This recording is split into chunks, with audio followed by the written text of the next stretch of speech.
Melton Rovers versus Castleford in Scrumdown.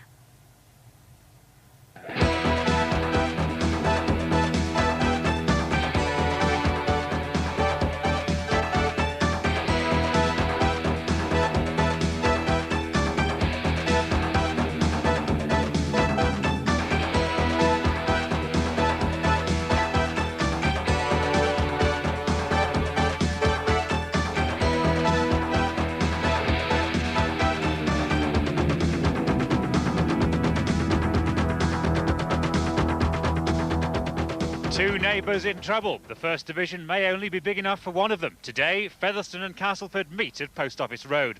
It's the shortest away trip of the season for the Castleford supporters, but some of them still go by coach, and they have plenty to talk about on the way because Cass have been ringing the changes. Lee Crooks arrived to boost the front row. Price, £150,000. Graham Steadman from Featherstone, a touch of class at stand-off, £145,000. Ian Bragger from Keighley via Salford, skill in the centre, £60,000. And £30,000 for the wing speed of York's St John Ellis took the total for the four to £385,000. But the Cass fans know that money may not buy success, and a win today is vital. The bottom of the table shows Barrow and Salford apparently doomed, but Featherstone and Cass both in serious danger of occupying the third relegation spot. Cass have games in hand, but Featherstone are in better form with 4 successive wins. I think we should win today. I think we should win the rest of the season. I can't see us losing even to Wigan. I think we should beat them as well. Well, looking on paper, we've got quite an easy running because we have to play our Lee, Salford, Barrow twice. But with it being local derby and they've beat us twice already, so I think they'll be going out today to do it. Well, it's a 4-pointer today, and we've to win because people are saying we've Salford twice, Barrow twice, Lee twice, but they're starting to get results, and it's a bit worrying. How much do you think we'll win by today? 25. Well, arriving after a marathon 10-mile trip, these fans will no doubt get a friendly enough welcome at Post Office Road. But neighbourly love between the two clubs has not been helped by controversy surrounding Graham Steadman, Lee Crooks and Chris Bibb. When Castleford broke their record fee to buy Steadman from Featherstone last summer, they were accused of poaching. Then Lee Crooks preferred to join Cass, even though Featherstone had apparently offered £20,000 more. And there have been persistent rumours that Cass have approached Rovers' Chris Bibb, rumours denied by both clubs. We're hoping he's going to stop. We want him to stop. And I hope he's going to stop and show a bit of loyalty to the supporters that have supported him all season. So what was it somebody said about getting Chris Bibb? That's right. And keep the hands off him. We'll be struggling without Chris. He's a really class player and he's worth a test place for me every time. Featherstone wanted Lee Crooks and that didn't happen. No, I'm glad we didn't get him anyway. 8 matches ban, load of rubbish. You think Lee Crooks went to the wrong club? Definitely. What about Chris Bibb? He's stopping here, pal. He's definitely stopping here. Featherstone keep the team, which beat Warrington here 2013 a week ago with 2 tries from Ivor Rapati, taking his season's total to 14. And there's a first outing, a substitute for Aaron Palilai, who's moved from Nottingham City. Castleford welcome back St John Ellis on the right wing after suspension, and in the second row, Neil Batty, who's retired once, defies doctor's orders to replace the suspended Lee Crooks. And there's Graham Steadman back on his old ground for only his second comeback game in the first team after his cheek was broken in the autumn. Lee Crooks, of course, can only watch today. He's been suspended for 8 matches after being sent off a week ago. But Chris Bibb is playing. His contract at Post Office Road lasts till the end of the season. And Featherstone very much hope he'll sign a new one too. Well, coming later, we feature David Young and see his Leeds debut against Barrow, plus today's only all First Division cup tie between Wakefield and Sheffield. But now let's join our match commentators here at Post Office Road, David Watkins and John Helm. The rivalry as intense as ever between Castleford and Featherstone, and when the Castleford names were read out, Graham Steadman's was roundly booed. You'd probably expect that, playing against his former side. And Featherstone straight away looked to get a try in the corner with Ivor Rapati. Well, what a start that would have been. And they're still going, and the ball is down, and it's over, and it can't be a try, surely. I thought the referee was saying no immediately. It was Gary Rose. What a sensational first derby match that would have been for him. But I saw Robin Whitfield signal no try immediately, so despite Rose's leap, it wasn't to be. And Now Castleford need the ball, and they've got it. Gary French. Well, what a start, David. Well, that was sensational to say the least. It's always been daunting to come to Featherstone. It's always difficult to play here. So parochial the crowd and biased. And Cass know that there's more than reputations at stake this afternoon.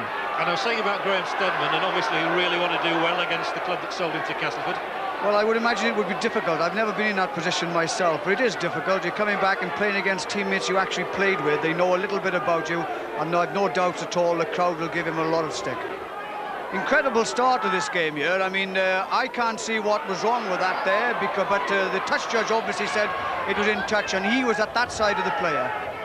But what a start. Steadman, this time he elects to kick, and that's a super spinning kick. Oh, that is the most perfect kick he could possibly have negotiated. Well, what better could you ask for to start the game like that? A lovely jinking run and then a superb kick right across the floor. Gained something like 40 yards. Must have done his confidence good. Absolutely. Record signing.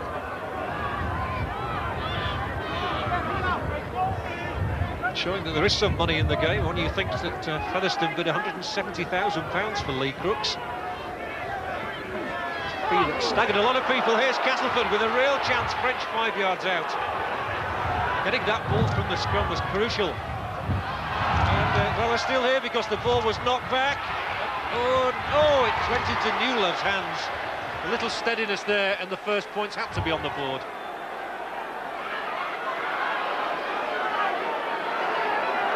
Well, you can put that down to nerves, really, in a local derby situation, but there was no excuse for passing the ball to the man on the opposite side.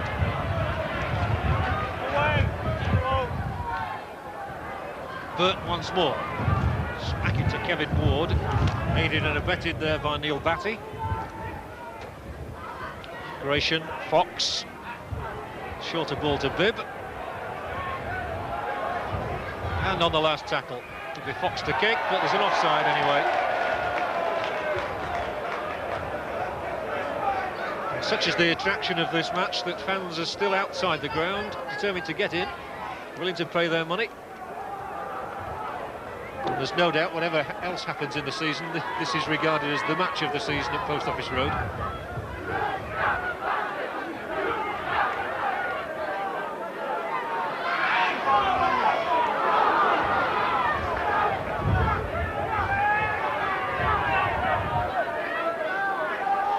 Oh, that was delightful, and Fox has made the break, and he's got support on either side. He turns it to the left, and once again the ball is spilled.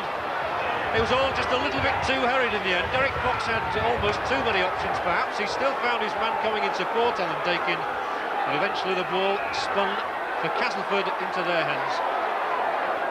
Relief at both ends.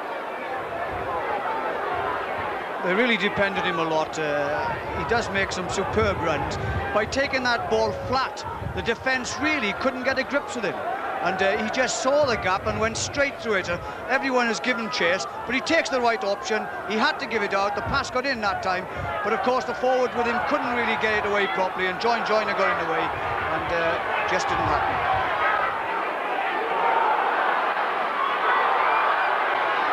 A great ball back inside for Hardy, and that was good teamwork between Ellis, Larder and Hardy. They all knew where they all were. French, Joyner, Ward. Well, some lively stuff from Castleford in these opening moments. It's not easy to hold on to the ball today, and Steadman can't keep his feet either for the moment. Well, there have been a lot of promising raids, if no tries as yet. Joyner. It's going to go into Featherstone hands again.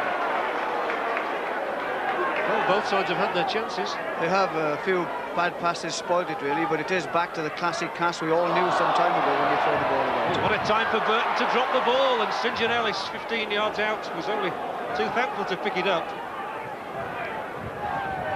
Dean Sampson, son of the former Castleford coach, Dave Sampson.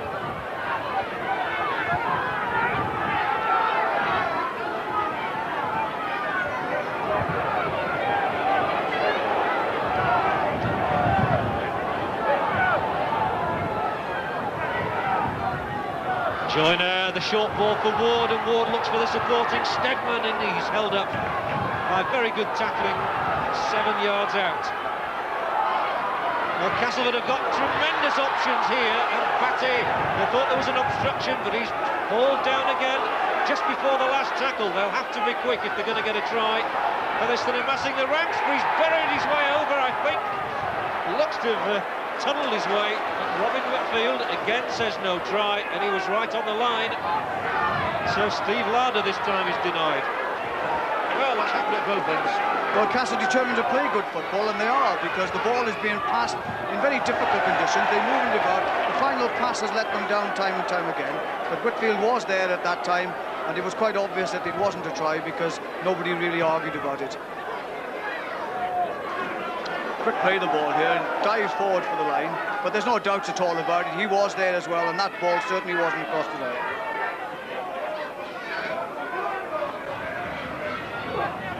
Well, that's lost, and it's gone straight into Anderson's hands. He was in the right place at the right time.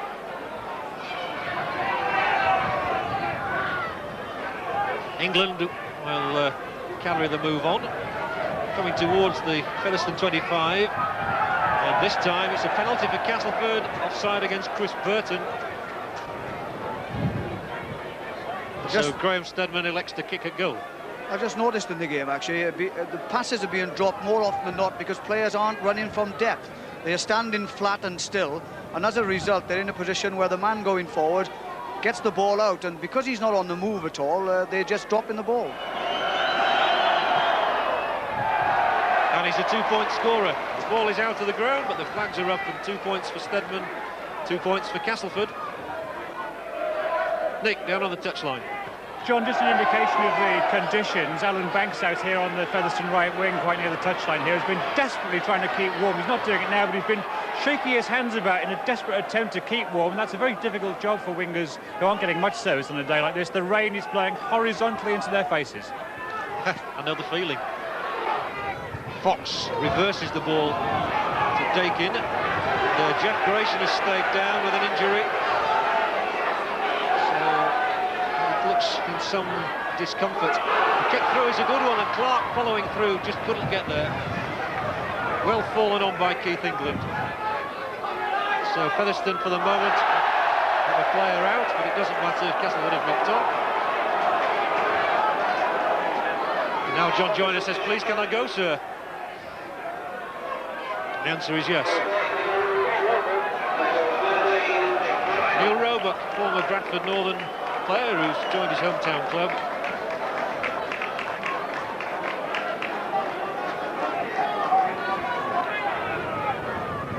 Still no try scored in this match. It's Hardy for Castleford, looks for a gap and gets it away. And that's a lovely ball reversed inside for Larder. Fine tackle on him by Bibb, who'd come up from the full-back position, saw what was on. Stedman once more.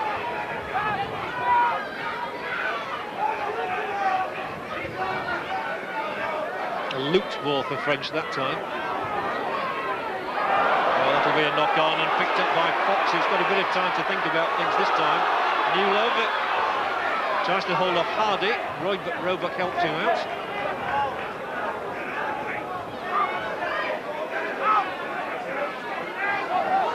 Oh, nets. Well, it wasn't a knock-on. Eva Reparty has the ball in his hands, and that's, I think, the first time since the first minute of the match. The New Zealander here who is one more match to play, that's all. So John Joyner is just seeking advice, I think, on that shoulder. And, not a nice moment, I'm sure, for him.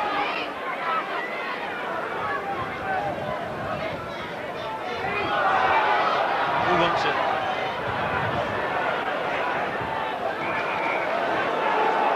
It's the handover, so Castleford are here 30 yards out. A spirited plunge forward. That was Kevin Beardmore. This is Neil Roebuck. Hardy, he's a strong fellow, he's Hardy, and he's got the ball away this time for Anderson, who's surely, he was short the first time, and then the ball was scored in any case. Well, they can't get any closer without scoring. a nice piece of interchange passing then, and they've done this quite well at times, and Hardy does create space out of nothing. But of course the referee had spotted the forward pass, and everybody's now getting terribly excited about it. It would have been a double movement as well, I would have felt.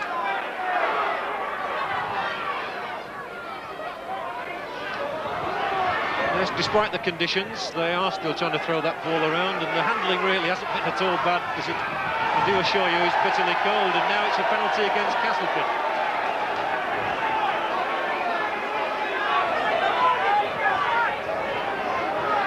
So 16 errors in all.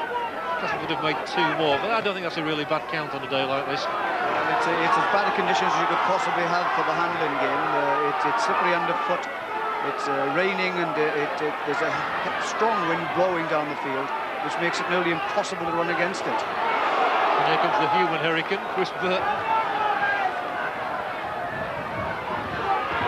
And it would lift the Featherstone morale no end if they could get a try. Gary Rose is the next man up, former Keighley man.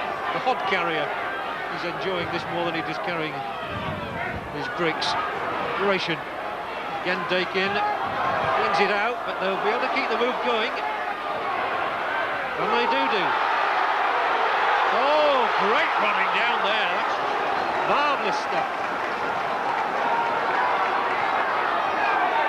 Smales involved, and Rapati, and so was Terry Manning. They were all in there then. And they're being roared on by the crowd at the back of those sticks. Now then, can Fox weave his magic? Well, that's a penalty for a high tackle. What's going to happen?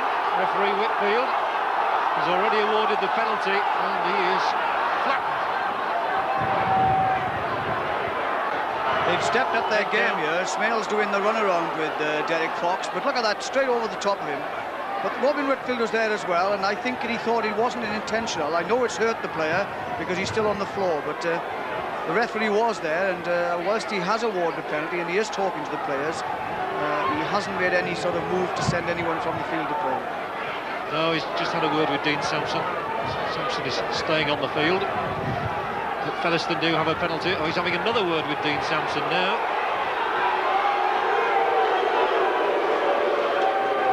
The lecture sufficient.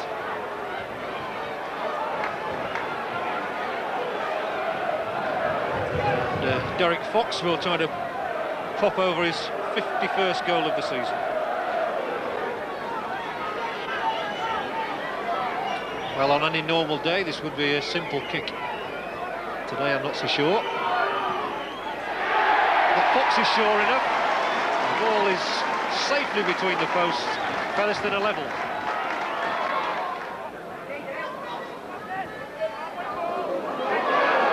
Here's Burton once more. Still a sprightly runner. Still, he's been around the rugby league scene for a few years now. He won't mind me saying that. Oh, that's a lovely ball. And they've kept it going, and here is Fox again, sprinting down this hill as he's done countless times. Trevor Clark takes it on. It's on the last tackle, though.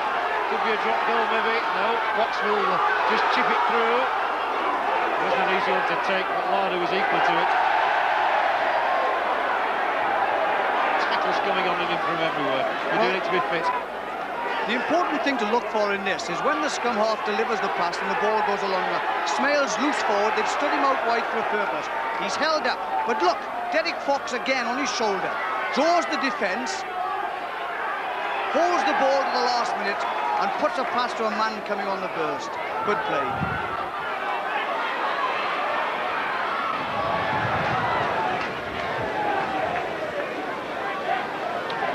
Well, it'll be a rarity indeed if Castleford don't get a try today. A marvellous record over the last 2.5 seasons.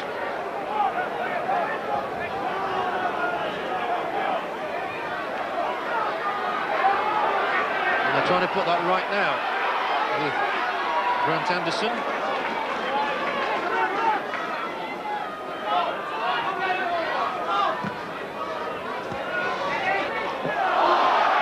Crispin can't take them today. And that is a sorry sight. But there is the hooter. David, it's not been a bad half, despite the fact we haven't got a try. Well, I think Featherstone will be well pleased with themselves. Their game plan has been evident this afternoon. They've kept it tight, they've moved it out wide, And of course, Cass must wonder what's going to hit them this second half, because I'm sure they'll have the wind played against them better than they've played it themselves. Yes, I can tell you one thing is going to hit them, the wind and the rain, but there we are, 2 points each, a goal for Derek Fox, a goal for Graham Steadman. We'll be right back with the second half after the break.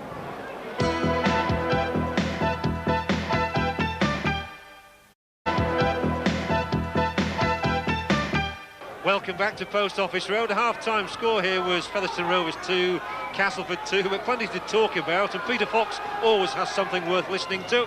He's down there with Nick. Peter, are you happy with the situation as it stands? Yes, we've done well this first half.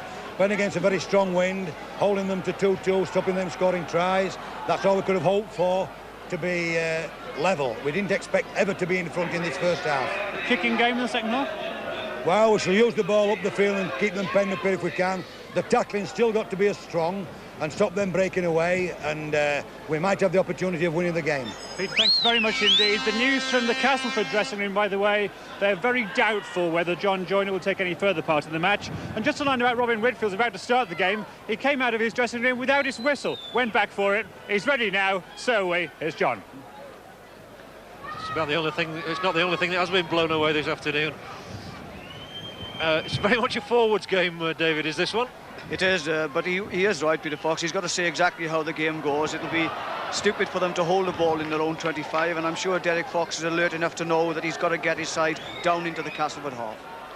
And a personal thank you to all the Featherstone players for changing their strips for the second half. We can see the numbers again.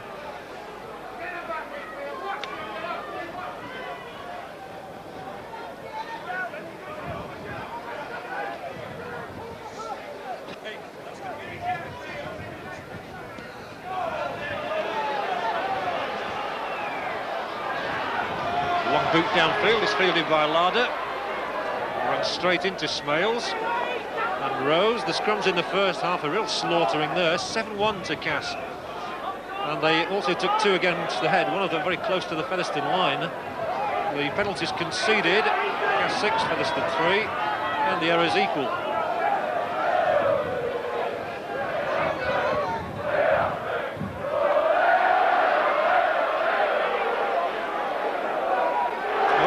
Featherstone verdicts. Let's have a Castleford one now from their recent signing, Lee Crooks. Lee, what were your thoughts watching the first half? Well, obviously, it's been a very close game. I think the conditions are having a big bearing on the game.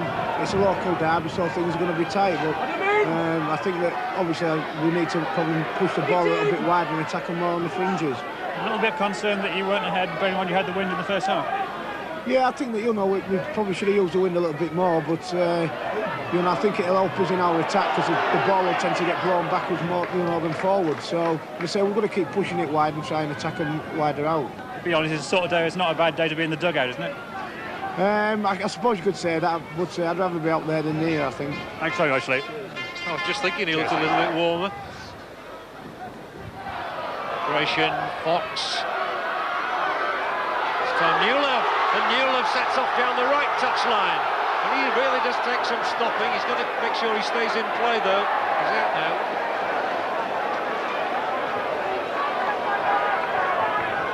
Paul Newlove, 16 tries so far this season,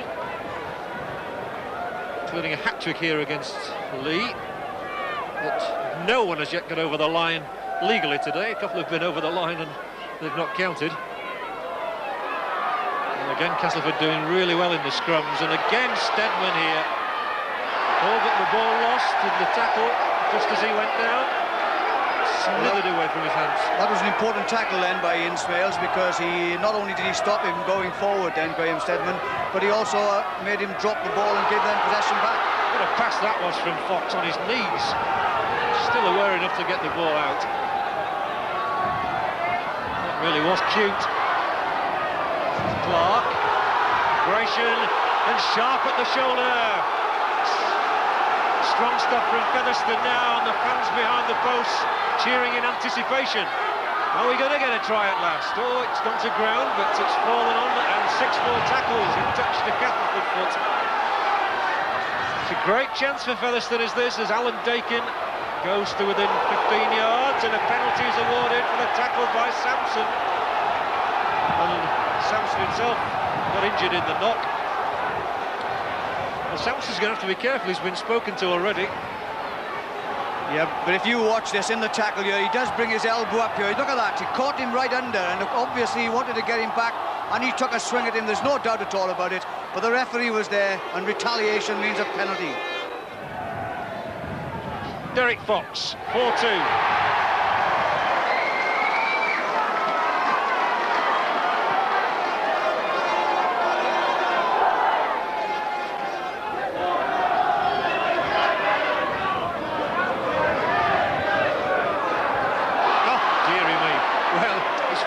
Something like that today, because you wouldn't have a clue which side anybody was on at times. The shirts are so muddy. That's just one of the problems. There's a bit of rain on some of our camera lenses, and the trainers have also been on to wipe mud out of a number of players' eyes. So problems all around, but we love our Sunday afternoon rugby league, and nothing's going to stop us. Well then.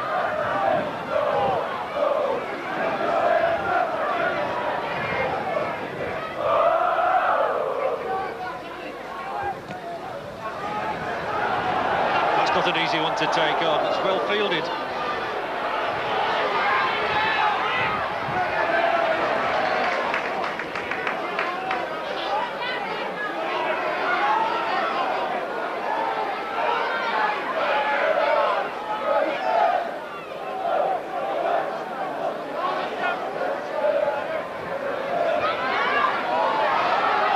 Now this looks good. Not really a day for 80-yard tries, though. The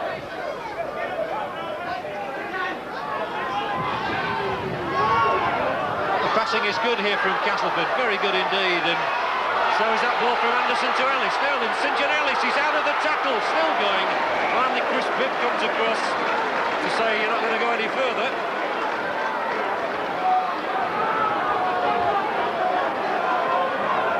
One of the problems that Peter Fox is talking about, they're under pressure now, they have to move the ball out, and that's exactly what they did.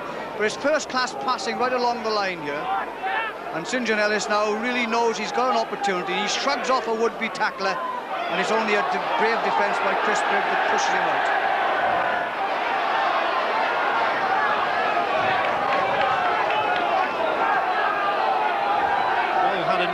Post Office Road without a try. I can't ever recall that before, but there you go. Conditions not really aiding fast and open running rugby, as you can see. Beardmore.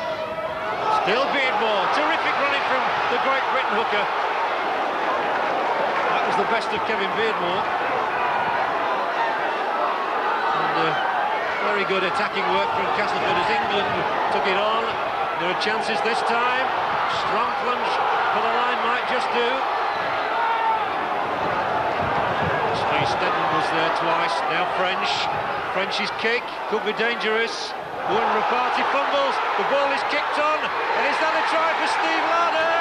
Steve Larder's done it. It's taken an hour in coming. But Larder's tenacity paid off when Rapati fumbled the ball. 20 tries for him this season. And I wonder if there's going to be a more important one. Featherstone have lived dangerously. They should have got the ball out of their 25 when they should have. They allowed the kick to go forward. What a blunder by the wing. Larder persistently scrambles his way across.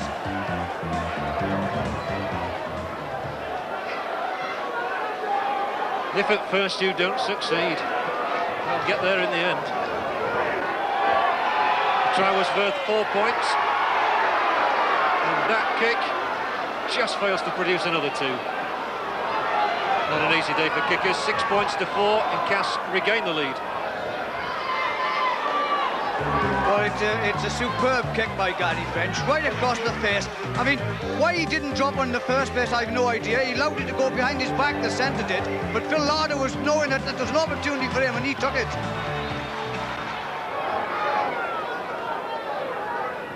Gratian and Fox. Dart into that gap. Again it's Gratian, and there's a gap here, and he's 5 yards out, and he's on the 5th tackle as well. So once more, they'll have to be quick, they'll have to be slick. Fox is slick enough, and it's going to be tackled back behind his own line, so there'll be a drop out between the posts. Never stops thinking, does Derek Fox. Took the play with him to the right, got the players going with him and crossed the kick back inside then. The player took the ball in his own defensive goal area and was tackled instantly, giving him the ball back yet again to try for even more pressure. This is an important kick. Needs as much distance as possible. Into the wind, that's not easy. Chris Bibb takes it on the burst, and Bibb goes for the line, and now the pass is out to Smales, who gets it back for Bibb. Again, they're only 6 or 7 yards out. Smales and Bibb at the heart of things once more. Heaven knows Featherstone are trying hard enough. Roared on by their fans behind those posts. Cross the line. Now it's Castleford's turn to tackle everything in sight. There comes Pelele. Quarter of an hour to go, and what a quarter of an hour it promises to be. The score only 6-4. Desperate defensive work. Last tackle once more. Smales is calling for it over on this side of the field. He really does fancy his chances today. They're trying to get Gratian over, are they? No, it's Castleford's ball again.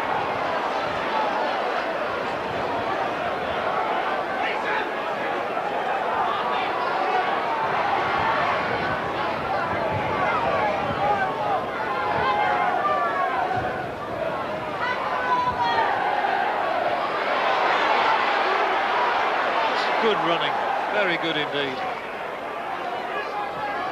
These really grueling conditions. That was Neil Batty.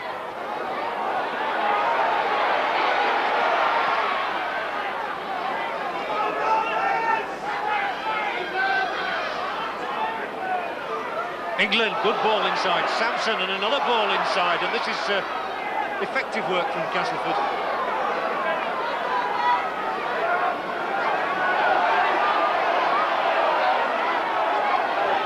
Beardmore just about able to pick himself up.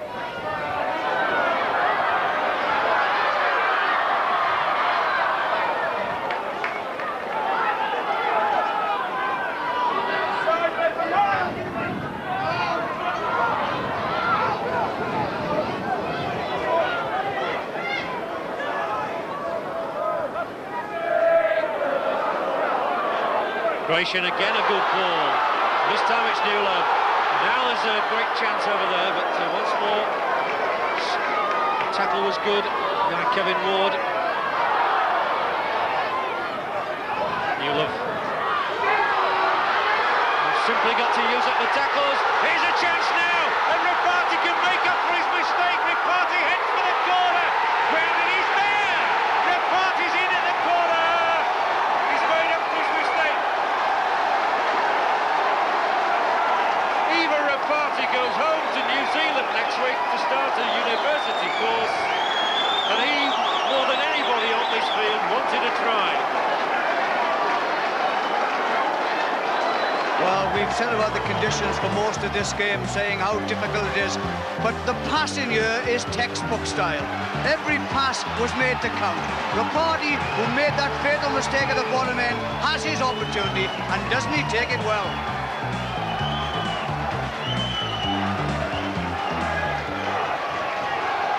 You might call that a bit of a scramble. He won't care. 15 tries, and he's only got one more game to play for the club, but he's been a very popular player at Post Office Road.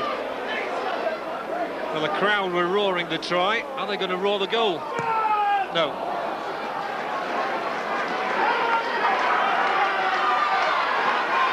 A word of instruction has just gone out to Derek Fox from the bench. His side are ahead again at 8-6. I mean, look at the passing movement. We've talked about it, haven't we? But, I mean, it really is timing of the pass perfectly. Even Spurs are now. Ripati, when he gets this pass, he's only one thing on his mind here now, to make up for that blunder that he made a few minutes ago. And he really does. He shimmers, stretches for the corner. Down it goes.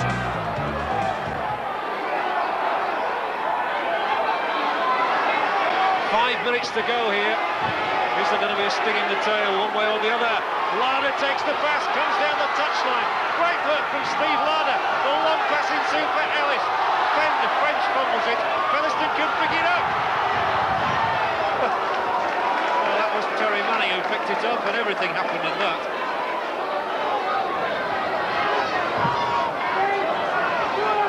The ball being switched over to that right touchline now. They're coming back infield, and it is all happening here. Alan Banks keeps the move going.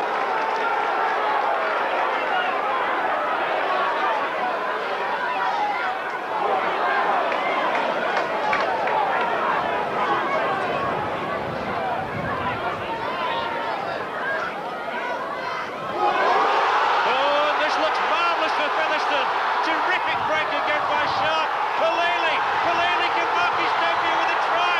Falele, if he can ground it, he's done it! What a debut! Aaron Falele writes his name into the Featherstone record books, I would think.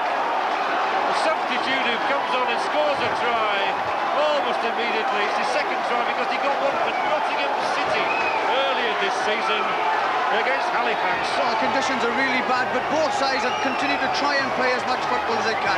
This is a sterling break. The defence is up too flat on that situation. Pushed them off. Times his pass just right. Ball goes to ground. Booted forward here. Brady picks it up and steamrollers his way toward the line. No one's going to stop him. What about that? Well, this was far more important, with all due respect to Nottingham, than the try he scored for them. Falele takes Featherstone much clearer. Fox can't take them clearer still. Nonetheless, it's looking good now at 12 points to 6. Let's go down to Nick. Peter Smith, you must be living every moment of this, aren't you? Oh, it's also nice to beat Castleford. I think they've got it in bag now with 3 minutes to go. That makes it 3 wins and a draw for us over Castle, which is great this season. Just tell us how the lads will try and play this last 3 minutes now. Well, they've got to play it tight now, keep hold of the ball and then kick it downfield as far as possible, play it in Castleford's 25. You're going to enjoy watching it or not? Certainly am. I'm going to enjoy it in 3 minutes' time. Peter, thanks very much. John? Well, I hope he's not too premature from his point of view, because the ball went straight back into Castleford's hands, and a try and a goal would, of course, bring the scores level. It's definitely not all over yet.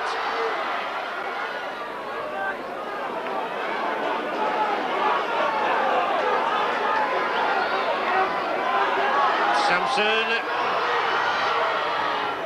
Only 2 minutes to go. So a countdown is this. Scrum down and countdown together. Well picked up, superbly picked up by Anderson. And it was Tim Sharp who made that terrific break for Featherstone to set up Falele's try. French with the up and under. Who'd fancy taking this one? Comes back on the Castleford side, but penalty awarded to Cass. They've got to run it. They do run it. Southernwood and then Hardy. There's a player flat out, but not anybody's noticing him, unfortunately, at the moment, because everything is on the game. Oh, and here's a chance under the post. Is it going to be a try for Castleford right at the end? The referee looks and can't give it because he's not quite made it. What a melee, what a muddle. He did well to spot Falele going over. What's going to happen here? Can Castleford snatch at least a draw, if not a victory? A minute to go. Castleford fans desperately hoping for a score. Oh, the ball is lost. And that could be the last chances for Castleford as well. This is really fine stuff, and they've interpassed quite well at times. One can't understand why they haven't continued to do it. But he goes for the line here, and he's held now by 2-3 tacklers. He's swivelling all the time. He goes there, but the referee's there, and he certainly wasn't over. Referee Whitfield has missed nothing.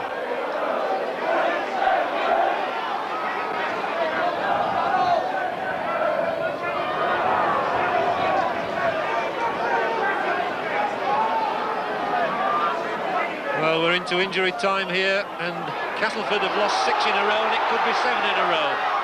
As Fox puts out the pass, Castleford pick it up. But Featherstone could be 5 wins for them on the trot. And against Castleford as well, it means so much more to them. Oh, the ball is picked up for Featherstone by Manning.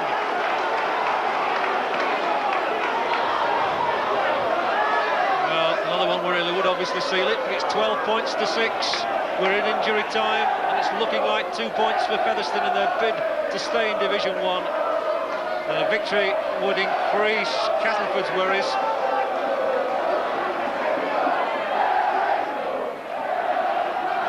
Smales has had a marvellous match at loose forward, and there he was again in the thick of things.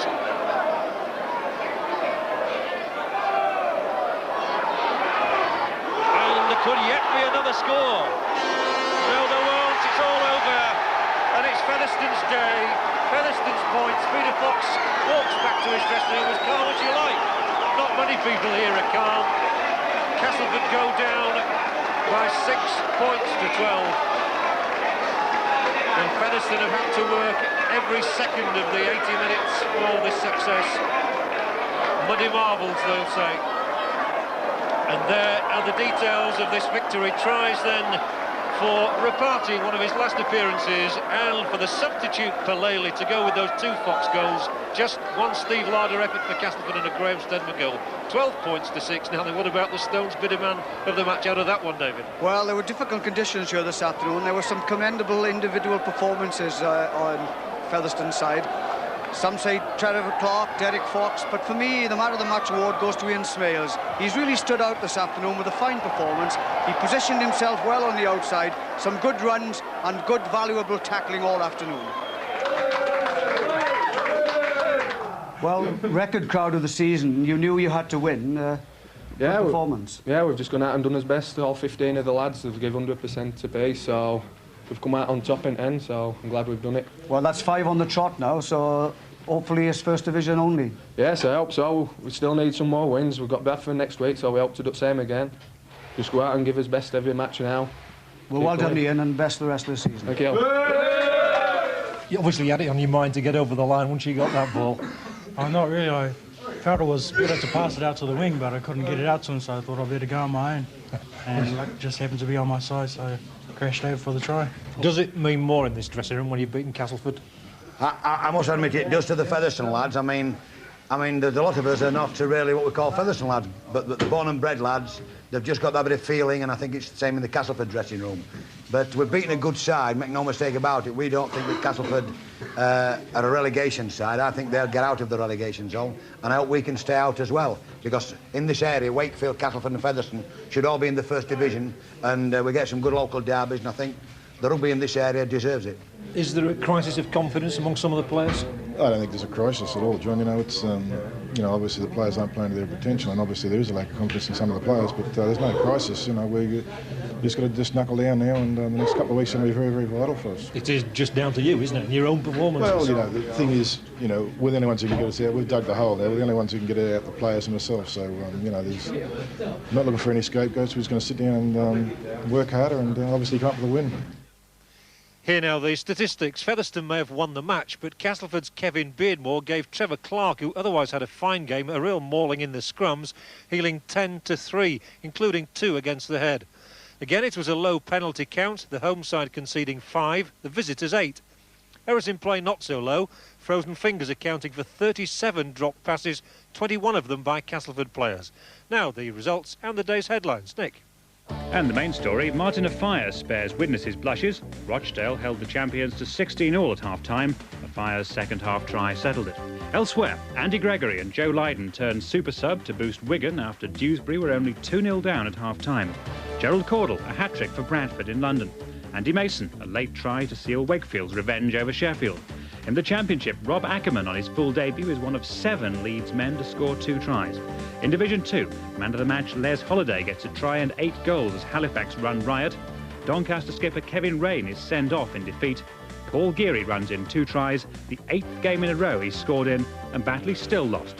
The results from the Silk Cut Challenge Cup second round. Fulham 2, Bradford Northern 20. Salford 7, Oldham 18. Wakefield 27, Sheffield 12. Warrington 20, Trafford Borough 11. Whitehaven 46, Keighley 10. Widnes 22, Rochdale 16. Wigan 30, Dewsbury 6. Well, now the action from the All First Division tie, Wakefield versus Sheffield at Bellevue. Darryl Powell was a 2-try man against Wakefield last week. That was in the league. Today he relived one moment in the Cup, brushing aside tacklers who must dread the sight of him. And Mark Aston doesn't miss kicks as easy as that. Wakefield was stung by last week's defeat at Oakwell and came looking for revenge. Andy Kelly in a sweet move leading the raid. And then Tracy Lazenby tore onto Billy Conway's short pass and the line beckoned. Mark Conway's kick wasn't as easy as Aston's, but the result was the same. Trinity's confidence too was soaring by now, the ball fairly whizzing through the hands. And again it's Mark Conway throwing out the vital pass for Andy Wilson, believe me, to score. The crowd going potty by now, and minutes later it was Billy Conway who worked the opening, Phil Eden kicking and rushing to the best possible effect. And one Conway makes a bridge for the other to add on 2 more points. Wakefield's place in the last 8 virtually assured in the second half when John Thompson swooped for one of his rare tries. It had been Billy Conway's pass that started it. Mark Conway's goal finished it. Sheffield rallied briefly to get over Wakefield's line again, Nick Howe repeating his feat from the previous week. Again Aston obliged with a kick, but the last shout was Wakefield's. The ball squeezed out in the tackle for Andy Mason to go in at a canter. 27 points to 12, and Wakefield, along with Bradford Northern, carry Yorkshire's banner into round 3. Well, from the Cup to the League, 2 results in the Stones Bitter Championship. Featherstone Rovers 12, Castleford 6, Leeds 90, Barrow 0. There's the top of the championship, no positional change. Leeds closed the gap to 2 points behind Wigan. They've now played the same number of games. At the bottom, Featherstone's win lifts them 2 places and puts Castleford into the bottom 3 for the first time this season. And poor Barrow, if there were a hole in the bottom of the division, they'd surely fall through it. Their points difference is now minus 650. Division 2. Batley 16, Hunslet 22, Halifax 60, Nottingham 4, Swinton 34, Doncaster 22. So Swinton have moved to within a point of Rydale York, having played the same number of games. Halifax are up 1 to 6th, Doncaster lose a bit of ground. Now, no doubt about the week's big story, the signing by Leeds of the Welsh and British Lions prop forward David Young. He played his first Test match for Wales when he was 19, played for British Lions when he was 21. He is at the present time, or he was at the present time, the pack leader, a budding captain of Wales. So obviously he does like the responsibility of being out there and organising things. Well, Young wasn't the only newcomer today. Another ex-Welsh rugby union star, Rob Ackerman, also made his debut in the Leeds jersey, and he was soon joining in the fun. An early fun it was too, Mike Queety and Colin Maskell starting things off. Then a good strong burst from Paul Dixon, and Cavill Hugh really enjoying scoring against the club he was playing for earlier in the season. The relative positions of the two sides told us that Leeds really should win the 2 points easily, and that was the way it was soon turning out. Devorty's pass to Queety, and Ackerman is soon on the score sheet for the first time for Leeds. Great moment for him. And we're still inside the first 10 minutes when, believe it or not, Leeds make another break. Cruikshank, and Queety goes all the way himself this time. No doubt David Young, after just one A-team outing on Friday, itching to join the party. But Gary Schofield wasn't to be upstaged by anyone. Now, how's this for a Schofield special? Nobody goes quite like he does. An 80-yarder, and the Leeds fans really roaring and anticipating a huge score.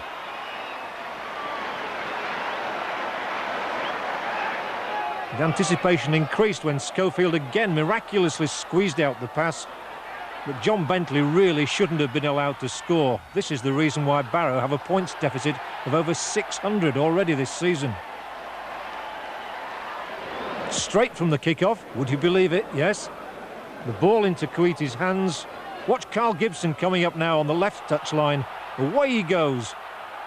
Just one man to beat, and he streaks on the outside. And Carl Gibson, a really spectacular try.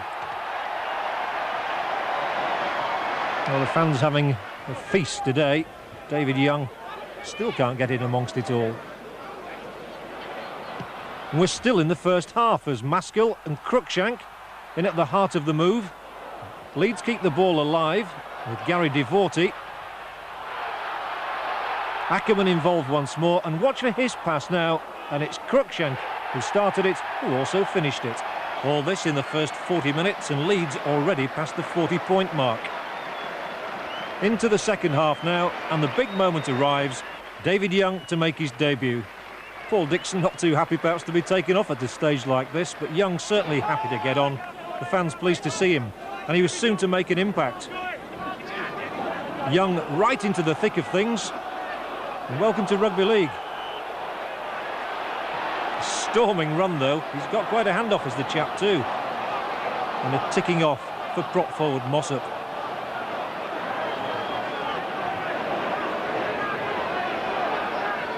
And now an even better moment for the Welshman. This is the reason that Leeds have paid out their money. And the crowd quickly warming to Young. In the end he was part of a 90-point mauling, 12 points short of the club record against Coventry back in 1913. Not a bad way to start though for the new man. Obviously, you know, the 2 games which I haven't played have been very enjoyable. It's all a learning phase for me over the next couple of months, and I'm quite lucky, as I said, I've come into a good side. So the boys and the coaches are helping me through it, and I'm enjoying every minute of it. Well, next week we're at Norton Park to see if Hull can do to Widnes what they did to Wigan. But now from Post Office Road, where a Western Samoan and a New Zealander took Featherstone out of the relegation zone for the first time this season, a very good night to you.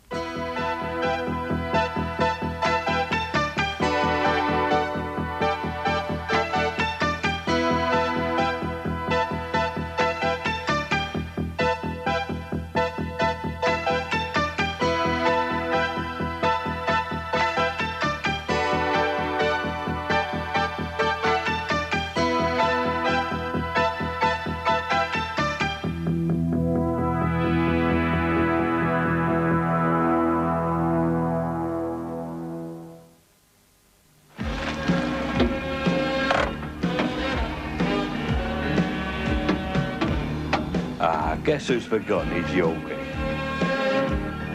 Now, what a shame.